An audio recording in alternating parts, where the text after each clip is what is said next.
मुलांना बाहेर पाठवते आणि घरात बसून व्हिडिओ बनवते. मुलांकडे हिचं काही लक्ष आहे का नाही काहीच समजतं. व्हिडिओ बनवण्याच्या नादातच ही पागल होणार आहे, असं म्हणणारे खूप लोकं होते. आणि आपण जर पुढे चाललो ना, तर मागे खेचणारे पण भरपूर लोकं असतात. स्वामी समर्थ. मी आरती, स्वागत आहे आपलं असं छानशा अशा यूट्यूब चॅनलवरती. तर आज मी माझी यूट्यूब जर्नी तुमच्यासोबत शेअर करणार आहे. तर 0 ते 50,000चा सबस्क्रायबरचा टप्पा मी कसा पार केला हे नक्कीच मी तुमच्यासोबत शेअर करते. तर यूट्यूबमध्ये येणं म्हणजे खूप अवघड काम आहे तसं तर.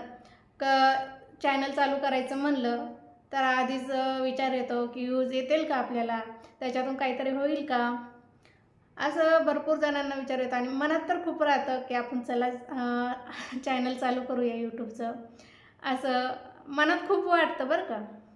मला पण तसंच वाटायचं. मी डेली म्हणजे असंच आपले व्हिडिओ बघायचे. बरेच जण बनवतात, जे की रेसिपी बनवतात, आणखीन गाण्याचे व्हिडिओ बनवतात, कॉमेडी असे मोटिवेशनल व्हिडिओ बघायचे, कॉमेडीचे व्हिडिओ बघायचे, गाण्याचे व्हिडिओ बघायचे. आणि मग तेव्हा चला म्हणलं आपण पण एक चॅनल चालू करून घेऊया. त्यावेळेस मग मी माझ्या मिस्टरांना बोलले की मला चॅनल चालू करायचं आहे यूट्यूबचं. तेव्हा त्या छोटा मोबाईल होता माझ्याकडे, एवढा काही भारी नव्हता. आपला 10-12 हजाराचा असा सिंपल मोबाईल होता ओप्पोचा. त्यावर मग मी जे की मिस्टरांनी चॅनल माझं चालू करून दिलं, अकाउंट म्हणजे उघडून दिलं त्यावेळेस. तेव्हा मग गाण्याचे व्हिडिओ मी टाकायला सुरुवात केली. गाण्याचे व्हिडिओ टाकायला सुरुवात केली. फर्स्ट जे की गाण्याचा व्हिडिओ मी टाकला त्यावेळेस व्ह्यूज काही असे येत नव्हते. शक्यतो 30, 40, 50 इतकेच माझे व्ह्यूज होते. त्याच्यावरती काही व्ह्यूज गेलेच नाही. मग एक टाकला, 2 टाकले. मी 2 किंवा 3 व्हिडिओ दिवसातून गाण्याचे जे की टाकायचे. रोज तयार व्हायचं, मस्तपैकी साडी वगैरे घालायची, छान मेकअप करायचा आणि गाण्याचे व्हिडिओ असे शूट करायचे. असे टाकत म्हणजे भरपूर व्हिडिओ झाले, 10-12 व्हिडिओ झाले. पण व्ह्यूज काही भेटतच नव्हते. मला म्हणजे खूप दिवस लागले तसं चॅनल माझं ग्रोथ व्हायला. आणि खूप त्याच्यामागचे कष्ट पण खूप आहे. तर असं करत करत एक दिवस असंच सण होता पंचमीचा. त्यावेळेस मी पुरणाच्या पोळ्या बनवल्या होत्या आणि मस्त आपण ताट वगैरे छान असं सजवतो ना, तसं छान सजवलं होतं. आणि बेसन पिठाचे छान असे लाडू बनवलेले होते त्यावेळेस. तर तो व्हिडिओ मी असाच गाण्यावरती टाकला शॉर्टमध्ये. तर त्या व्हिडिओला माझा कमीत कमी 10K पर्यंत असा व्हिडिओ जो आहे ना तो गेला होता. पण इतका आनंद होत होता ना की काय सांगतो. आनंद माझा ना असा गगनातच मावत नव्हता. इतका आनंद झाला. जे की 50-60 व्ह्यूज येणारे डायरेक्टली 10,000वर व्ह्यूज गेले. खरंच किती छान वाटतं ना, ज्यावेळेस आपण यूट्यूब चॅनल जेव्हा नवीन चालू करतो, कोणतं पण काम आपण जेव्हा नवीन करतो आणि त्याच्यात आपल्याला थोडंसं जरी यश मिळालं तर कितीच भारी वाटतं. तसंच माझं काही झालं होतं. आणि मी इतकी आनंदी झाले ना त्यावेळेस मिस्टरांना पण दाखवलं. म्हटलं बघा आपल्या चॅनलवरती इतके इतके व्ह्यूज आलेले आहे. ते पण खूप आनंदी झाले. मग त्यांनी म्हटले चला आपण ना आता व्हिडिओ वगैरे टाकायला सुरुवात करूया. पण असं यूट्यूबवरती एकदम व्ह्यूज येत नाही. एक दिवस यायचे, एक दिवस येत नव्हते. तो व्हिडिओ गेला 10K पर्यंत. नंतर काही व्ह्यूज येत नव्हते. कमीत कमी नंतर 100 वाढले, मग 200 वाढले, मग 300 असे वाढत राहिले. आणि त्याच्यासाठी आपल्याला ना डेली म्हणजे रोजचे रोज व्हिडिओ टाकावे लागतात. त्याच्याशिवाय पर्याय नाही. आणि शॉर्ट तर टाकतच होते. त्याचबरोबर म्हणलं चला आपली डेली रुटीन जी आहे ना ती शेअर करावा. त्यामुळे मग डेली रुटीन जी आहे ना ती शेअर करायला सुरुवात केली. तर मुलांना शाळेत वगैरे नेऊन सोडणं, आणणं, घरातली कामं, स्वयंपाक असे मग ते मोठाले व्हिडिओ पण टाकायला सुरुवात केली. त्याच्यावर पण एवढे काही मला म्हणजे व्ह्यूज भेटलेच नाही. खूप कमी होते. असंच करत करत 2-3 महिने गेले. पण नंतर नंतर वाटायला लागलं काय यार आपण हे काय करतोय, सोडून द्यावं सगळं आणि हे करावं, स्टॉप करावं आता. काहीच म्हणजे येतच नाही, होतच नाही काही. पण हळूहळू मग टाकत गेले. कुठेतरी असं वाटायचं की नाही आपण काहीतरी करू शकतो, काहीतरी होईल असं. मग त्यावेळेस मला खूप म्हणजे आवड होती की व्हिडिओ बघायची, गाण्याचे वगैरे, कॉमेडीचे. तर मग मिस्टरांना म्हटलं तुम्ही माझ्यासोबत कॉमेडी वगैरे करताल का. तर आम्ही दोघांनी मग कॉमेडीचं जे काही आहे ना चालू केलं. दोघंजणं मस्त अशी कॉमेडी करायचे. आणि ते पण खूप त्यांच्यासाठी खूप कठीण होतं. मी तर घरीच राहायचे त्यामुळे माझ्याकडे भरपूर वेळ असायचा. त्यांच्याकडे काही एवढा वेळ नसायचा. त्यांना ड्युटी करायची. ड्युटीहून आल्याच्या नंतर मग ते माझ्यासोबत व्हिडिओ बनवायचे. सकाळी जायचं त्यांना 9 वाजता, तर संध्याकाळी येत होते 5:30 वाजता. 5:30च्या नंतर आल्याच्या नंतर मग त्यांचं चहा पाणी वगैरे 6:30-7 वाजायचे. सगळं आवरूस तर येऊस तर मग 7 वाजता आम्ही व्हिडिओ बनवायला सुरुवात केली. म्हणजे सुरू करायचो. तरी आम्हाला 7:30-8 वाजायचं आणि त्यानंतर मग स्वयंपाक वगैरे करणं, मुलांचा अभ्यास घेणं, असे खूप दिवस गेले आणि बनवले. त्यानंतर मग हळूहळू व्ह्यूज वाढायला लागले. 1K, 2K, 3K असे जायला लागले. सुरुवात झाली तेवढी. चला म्हणलं काही का होईना पण होते हळूहळू, त्यामुळे करावा. मग असं करत करत कॉमेडीचे खूप व्हिडिओ टाकले आम्ही. कमीत कमी 1,000 ते 2,000 व्हिडिओ असे झालेत. आणि जे की माझे 1,000 सबस्क्रायबर केव्हा झाले ते पार 6 महिन्याच्या नंतर, जी की दत्त जयंती होती त्याच दिवशी माझे 1,000 सबस्क्रायबर कंप्लीट झालेत.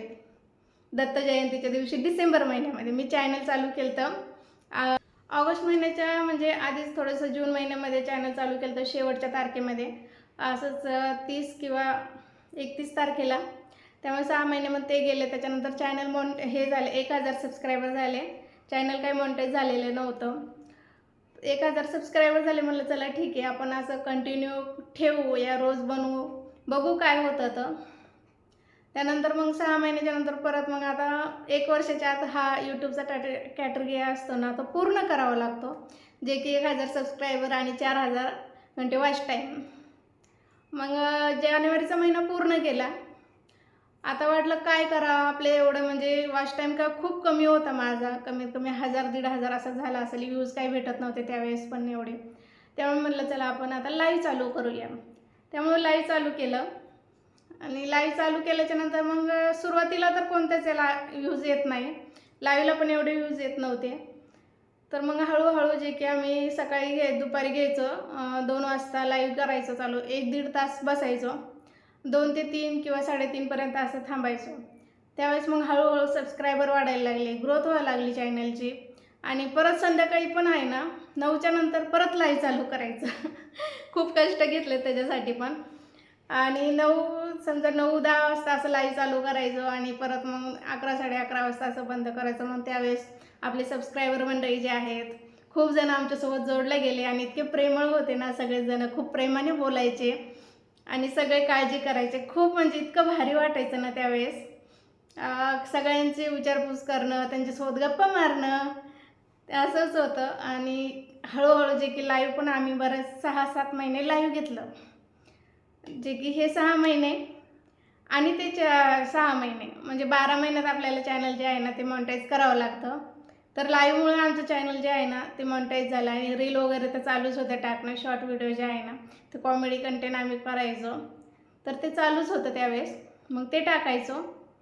त्याच्यामुळे मग हळूहळू का होईना जे की ग्रोथ झाली. पण त्यावेळेस पण भरपूर जणांनी हे केलं की लोक असतात ना, नावं तर ठेवणारच ना. आता किती केलं तर इतकं 1 वर्ष झालं, मग यूट्यूबचं पेमेंट आलं का नाही तुम्हाला, किती आलं, हे असे विचारणारे पण भरपूर असतात. तर त्याच्यामुळे मग असं वाईट वाटायचं, अरे यार आपण इतके कष्ट घेतो, वर्षभर झाले कष्ट घेतोय, हे करतोय, तरी यूट्यूबचं पेमेंट नाही आपल्याला, अजून चॅनलच आपलं मॉनिटाईज नाही. मग मेमध्ये माझा 11 तारखेला बड्डे असतो, तर 10 तारखेला चॅनल जे आहे ना ते आमचं मॉनिटाईज झालं. त्यावेळेस मग खरंच खूप म्हणजे इतकं भारी वाटत होतं. आपल्याला असं वाटत होतं कुठंतरी कष्ट केलेलं त्याचं फळ आपल्याला मिळतं आहे, असं म्हणजे खरंच खूप म्हणजे आनंद होतो त्यावेळेस. इतकं भारी वाटतं ना. मग चॅनल मॉनिटाईज झालं आणि मग दोन्ही आम्ही सेलिब्रेशन एकाच दिवशी केले. केक वगैरे आणला, केक कापला. तर खूप म्हणजे खूप कठीण काळ होता त्यावेळेस. असे डोळेनं फार ताणायचे लाईव्हमध्ये, म्हणजे खरंच झोप वगैरे यायची संध्याकाळच्या लाईव्ह म्हणलं की.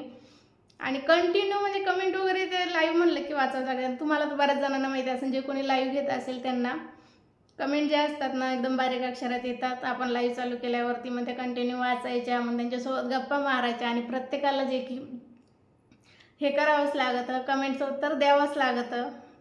ते लाईव्हला पण एवढे नव्हते, पण नंतर नंतर हळूहळू आपण जेव्हा आपण रोज बनवतो व्हिडिओ, लाईव्ह चालू ठेवतो, जे की आता नवीन यूट्यूबर आहेत त्यांच्यासाठी एक सल्ला देते. तुमचं जर चॅनल असे जर मॉनिटाईज जर करायचं असेल तर लाईव्ह हा एक उत्तम पर्याय आहे. लाईव्हने कसं होतं, आपला वॉच टाईम भरपूर वाढतो, सबस्क्रायबर पण वाढतात आणि त्यासाठी पण कष्ट लागतातच. कंटिन्यू बसावं लागतं, त्यांच्यासोबत गप्पा मारावं लागतात, कमेंट जे बारीक अक्षरात असतात ते वाचावं लागतात.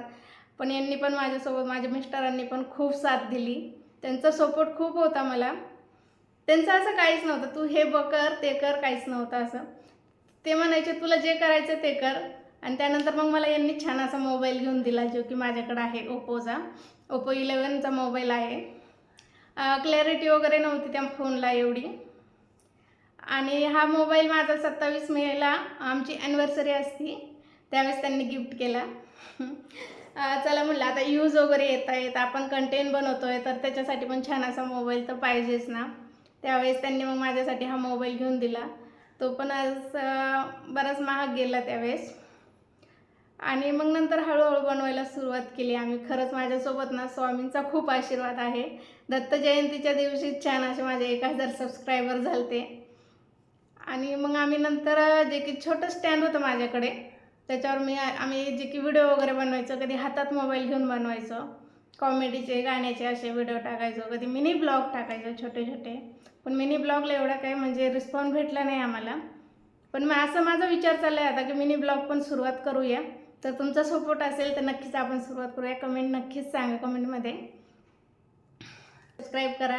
आपल्या संघर्षाची कहाणी नक्कीच आपल्या यूट्यूब चॅनलवरती शेअर करेल. आणि माझ्या लाईफमध्ये काय चाललेलं आहे, किती मी संघर्ष केलेला आहे, हे पण तुम्हाला पाहायचं असेल तर नक्कीच कमेंट करून सांगा. आणि आपली यूट्यूबची पेमेंट किती आलेली आहे हे पण नक्कीच तुमच्यासोबत शेअर करेल. फक्त कमेंट करा, एक लाईक, शेअर आणि सबस्क्राईब करा. चला बाय, भेटूया अशाच एका नवीन व्हिडिओमध्ये.